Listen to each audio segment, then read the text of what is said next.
Magandang hapon po sa inyong lahat.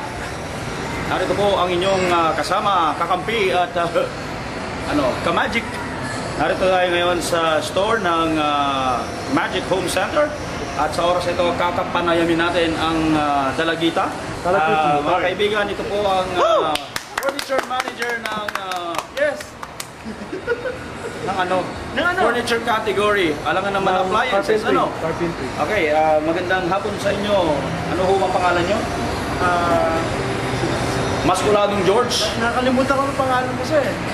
Okay, ito ang microphone mo. Okay, ano po ba itong ginagawa natin pag-shoot? At saan mo ito gaganapin? At kailan mo ito papakita?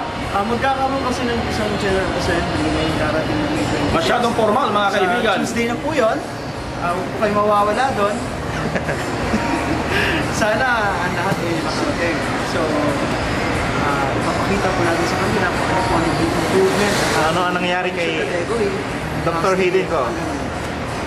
Charing.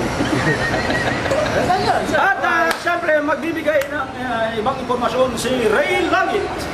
Para sa ating mga balita, makikita ninyo sa aking likuran ang mga pangyayari hindi inaasahan. Gusto ko kasi. Okay, isa pa. Napay natin ang isang kapitapitagang tagapagbalita, si Ted Pailon. Ano ba talaga nangyari sa asawa mo, Ted? Nakalimutan na huminga. Wag na. Okay, pagkatapos po ni Ray Langit, ito, mapapakinggan po natin at mapapanood si Mike Enriquez. Excuse me po! Sa ating tagiliran,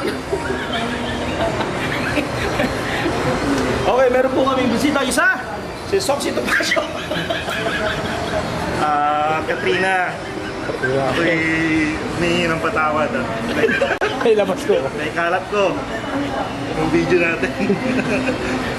Pero ang totoo niyan Nag-enjoy ba kayo? nag-enjoy ako kay Dr. Hayden ko. Isa siyang henyo.